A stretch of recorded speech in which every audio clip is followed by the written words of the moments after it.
अस्सलामुअलैकुम मलगुरो ډېر افسوسناکه واقعه خو ده چې زه څنګه ته یې سره بیان کړم. چرګ وګوره، د چرګې په سر یو ځوان شهید کېدل وګوره. یوه چرګه به څه یي، قیمت به یې څه یي. د چرګې په سر یو ځوان شهید کړی ده، ځوان یې په چړو ویلی ده. بیا یو دوم نه، یو یې پلار ده، یو یې کور والا ده، درې زامن دي. چرګ هم د دغه هلک پټه کړې ده، بیرته یې وژلی هم دغه هلک ده. نور ته یې په دا ویډیو کې را سره وګورئ.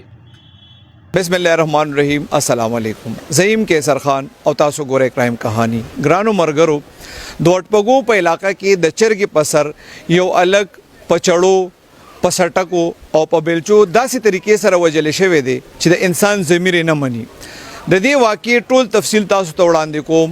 د ځوان الګ د مرګ ډیره دردناکه واقعه ده.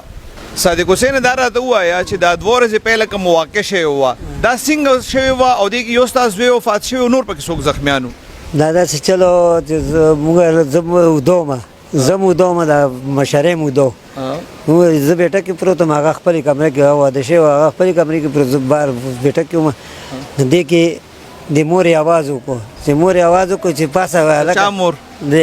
زما د زوی باسدو. دې اواز وکړو چې پاسه هلکه د باسدو اواز راغی. بیا موږ شاته نه دي کتلی، پوه شوې. بس ومو کته هلک والی و، د ګاونډیانو والی و، والی و. د مړو پسې که زخمي و، هغه پوره خبر لګو. هغه ټایم څنګه موږ ووتو که نه، دی والی و او لړه کړی و اوبو ته. بیا پوه شوې، اوبو ته یې لړه کړی و چې موږ څنګه دا راوچتولو، دننه دوی څنګه بل دوی مې څنګه راوچتولو، دوی په دې بل باندې مې ګزار شروع کړو، چړو باندې.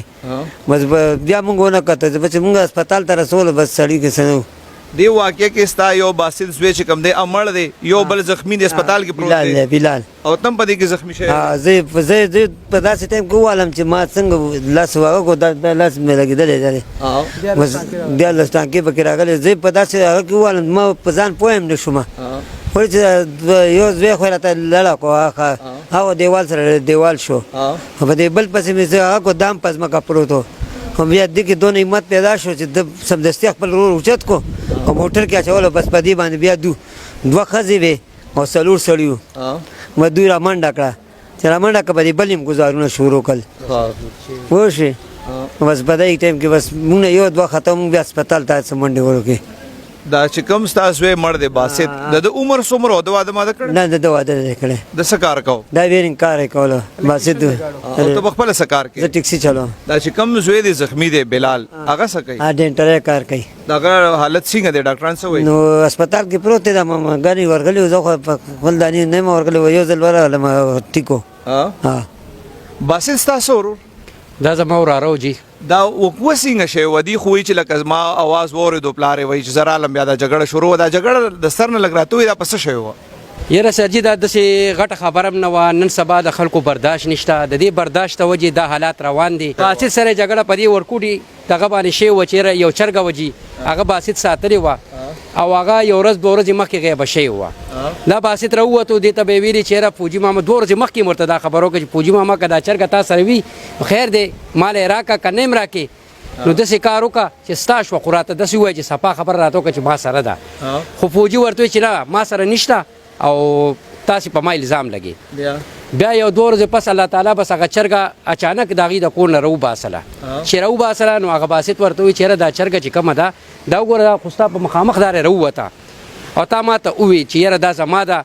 نو فوجي ورته چې دا خو ما دغسې، نو بیا ورته باسط وایي چې یاره دا چرګه ده د 2 کورونو په منځ کې یې پرېږده، که دا ځناور دی چې ستا کور ته ځي که زما کور ته ځي، زه خو تا ته پرېږدم ستا شوه، خو ته زیاتې خبرې کې دغه کې. بس هم په دې دوران کې دې سره جګړه مګړه کړې ده او باسط باندې مطلب وار کړی دی، غزار یې کړی دی پې. هغه چې ووالو نو د دې دوران کې د دې دا یو 3 زامن دي، هغه هم پرې راغلي دي سره د چړو. یو یې والده صاحب وه، دا هم ورسره وه، والد صاحب خو هغې سره په هغه ریډي هغه ټایم اخته و او ورسره بیلچې میلچې هم راغستې وې، تبرګي مو چړې مړې مې. کله چې دا پهلې باسط ووالو، بیا دا نور کسان څنګه ووال؟ دا جي باسط چې څنګه ووالو نو د دې دا بل مشرۍ رور چې کوم و دا په کور کې وده و.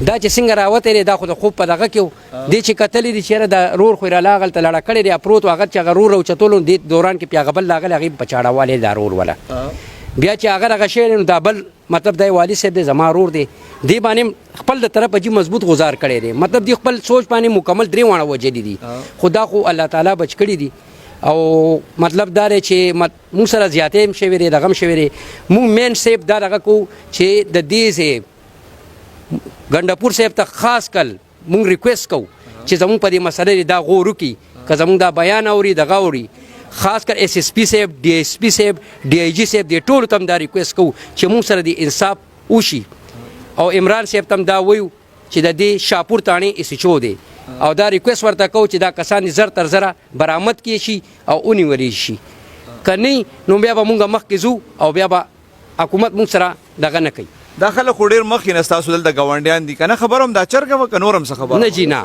دا خالي هم د دې چرګې خبره وه دا د دې تقریبا دې ځای کې چې کم عمر دی نو 10 کاله د دې کسانو 8 کاله وشو او د دې خلکو هم یو 10 کاله کېږي خو که تاسو راشئ او د مالي د خلکو نه تپوس وکئ نو انشاءالله تاسو به مالک هم د دې د کارکردګۍ پته ولګي چې دا څنګه کردار پولیسو څه پورې تاسو له څه کړي دي پولیس موږ فلحال اسم نه دی کړي مونږ ځکه هم دا وایو چې عمران صاحب ته دا ریکوست کوو چې یاره دا کم والي صاحب او دا رقم ولا گرفتار کړي دي مهرباني دا وکړئ چې تاسو دا کسان گرفتار کړئ چې دا کم بچي دي به کومه چرګه چې دا جګړه شوې وه د هغې څه فیصله وشوه د هغې دا فیصله وشوه چې هغه پولیس والا وړې ده پولیس والا سره په دغه کې ده او هغه چړې هم پولیس والا برآمد کړي دي پولیس سره دي دا ستا خورایو دا باسې ته دا څنګه داسې جنګ جګړو والا سړی و که نه دا دونه وړه خبره باندې دونه غټه جګړه څنګه دا جی زموږ خورای دا جنګ جګړه والا و نه دا به صرف شوقي و د چرګانو د دې چیلو د دې شوقي و نور دې کې هغه هېڅ کار نه و سهار به خپل کار ته وتو د شپې واپس راتلو پوه شوې نور دې کې څه هغه نشې نه وې څه مثال د هغه نو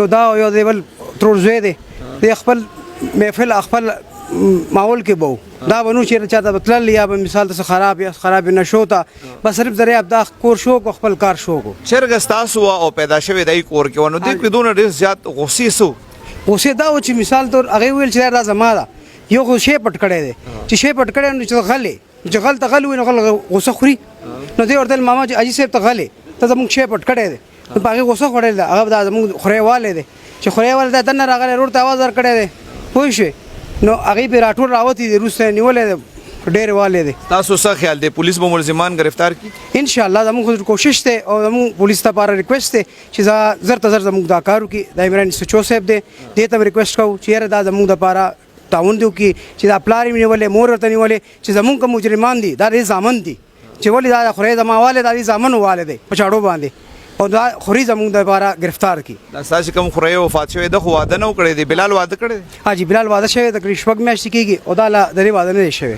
ستاسو خورکۍ څه پوزیشن دی اوس زما خورکۍ بیمار ده فالج والا ده یو لاس هم کار نه کوي خپل نه کوي ډېره مجبوره ده مثال د مخکې د خپل ځان نه اوس دا غم دی د دې زوی او دا غم د خدای چاله هم نه ورکوي زوی په دې غم خو پوهېږي هغه پوهېږي الحمدلله پوهېږي ولې نه پوهېږي تسلي ولا څه ورکوئ همدا ورته څه تسلي ورکو یو هسپتال کې پروت دی ټول چې هغه هم کور ته نه راغلی خپل رور نه دی لیدلی هغې ته مونږ نه دي ویلي چې یاره ستا رور وفات شوی دی چې ځو څه نه څه بهانه ورته جوړو خور هم دا مونږ ټول راځو ګورو دا هم ګوري خپل پردي هم ګوري جاړي څه به وکړو څومره ورځ به مونږ دلته یو تپوس نه کوي چې باسط خو زخمي و د هغه څه پوزیشن دی خور خو مې خبر ده نه خور نه بلال تپوس کوي نو هغې ته مونږ ریډینګ هسپتال کې داخل کړی دی شیرپو هسپتال دا ریډینګ کې د هغه شیرپو کې دی مونږ به صرف دا بهانه ورته جوړه کړې ده تر اوسه پورې نه دی خبر نه جی سب نه خبر هغه ګرانو مرګرو شاپور تاڼې پولیس ابتدایي طور په ایف آی آر کې نامزد 2 ملزمان نیولي دي کم چې د ملزمانو مور او پلار دي د پولیس وینا دا ده چې په دې کې یو زنانه او 3 ملزمان چې کم دي د هغې گرفتاری لا پاتې ده د هغې د گرفتارۍ دپاره دي چاپې وهل شروع کړي دي د پولیس وینا دا ده چې کم ملزمان گرفتار شوي دي د هغې نه په دې واردات کې چې کومه چاړه استعمال شوې ده هغه ته هم ریکور ده خو اوسه پورې دا پته ونه لګي ده چې چرګه چرته ده او چرګه چا پټه کړې وه او چرته نه ریکور شوې ده دا لا پاتې ده الله دې خیر وکړي او الله دې وکړي چې دې کې مزید نقصان ونه شي